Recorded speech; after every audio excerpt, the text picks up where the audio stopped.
Hello à toutes et à tous, j'espère que vous allez bien. Bienvenue dans notre podcast du week-end, Des mots sur nos mots par Born to Hustle. Aujourd'hui, on va parler d'un sujet qui touche beaucoup d'entre nous, parfois sans qu'on s'en rende compte, le syndrome de l'imposteur.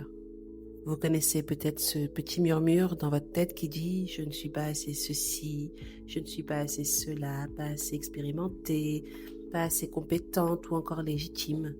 Même après des réussites concrètes, clairement, même quand d'autres nous félicitent, ce doute y persiste. Il est subtil, parfois insidieux, et il peut vraiment nous freiner sans qu'on s'en rende compte. Le syndrome de l'imposteur, ce n'est pas un manque de talent, ce n'est pas un reflet de la réalité. C'est juste une voix intérieure qui amplifie nos doutes et minimise nos réussites. Vous avez déjà sûrement pensé, c'est juste de la chance si j'ai réussi cela. Et cette pensée peut revenir encore et encore. Et puis ce fameux jugement des autres, on le connaît très bien celui-ci. Ceux qui risquent de penser « Ah bah c'est sûr, elle a réussi parce que ses parents l'ont aidée » ou parce qu'elle est la fille d'eux ou le fils d'eux, ceci ou cela. Alors que toi, tu sais très bien que tu t'es lancé, tu t'es débrouillé, battu, débattu seul dans tout ce chaos qu'est le quotidien, dans tout ce chaos qu'est l'entrepreneuriat. Malheureusement, ce doute est parfois nourri par ces soi-disant proches, je les mets entre gros guillemets, mais big guillemets. Tu sais, le type de personnes ou de relations très toxiques là, qui gravitent autour de toi.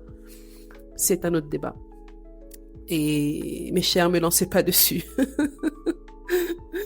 Mais voici la vérité en général. Vous n'avez pas besoin d'être parfaite ou parfait pour être légitime. La légitimité ne vient pas de l'absence de doute, ni de perfection impossible. Elle n'existe pas, cette perfection. On se répète, on se répète, on se répète, mais la perfection n'existe pas. Elle vient de l'action, de la persévérance et de la capacité à contribuer avec vos talents uniques.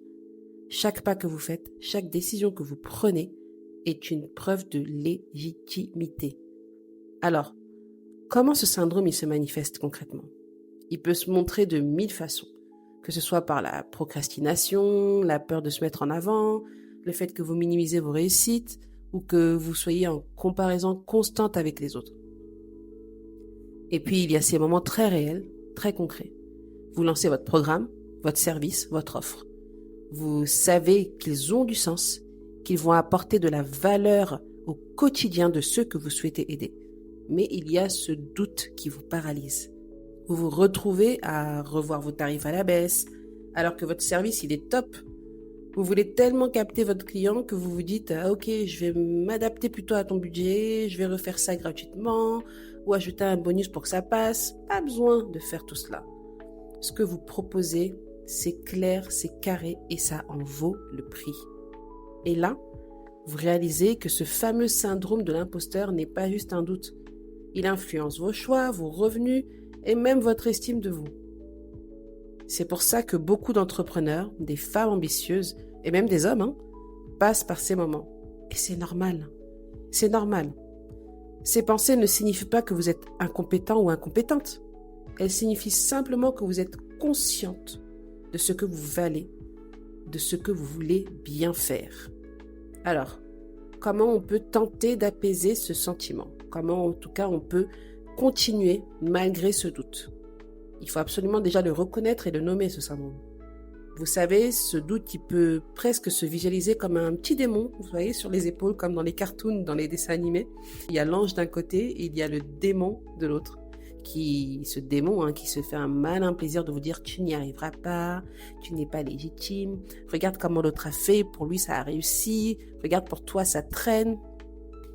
On n'est pas dans une compétition, si ce n'est qu'avec nous-mêmes, et on n'est pas dans une course, chacun son rythme. Et à côté, n'oubliez pas qu'il y a aussi cet ange qui vous dit « allez, regarde tout ce que tu as fait, regarde tout ce que tu as accompli, regarde d'où tu viens, ne lâche pas, accroche-toi ». Alors, voilà une simple astuce. Faites une petite pifnette là, ce démon là, mentalement, bien sûr. Juste dites-lui simplement « merci, mais je vais gérer ». Prenez un instant pour observer ce doute sans le combattre. Ne vous essoufflez pas pour rien. Écoutez-le simplement comme un petit bruit de fond, mais tracez votre route, mettez de la distance. Vous n'êtes pas ce doute.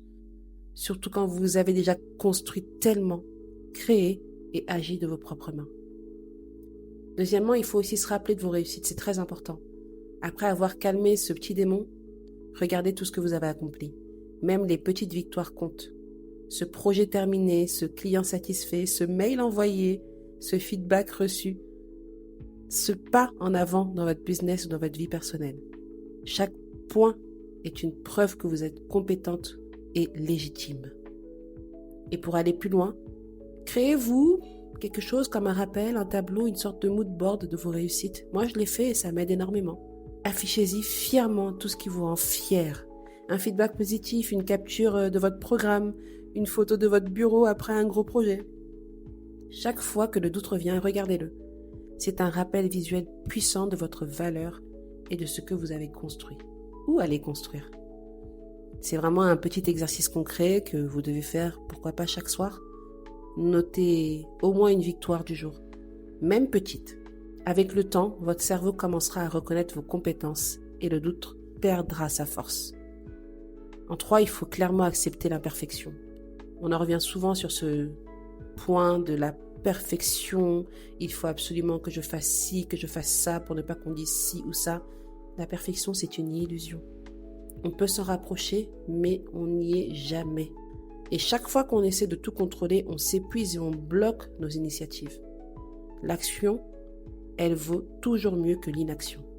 Agissez, testez, expérimentez et apprenez de vos erreurs. Chaque pas compte. Chaque expérience vous fera grandir.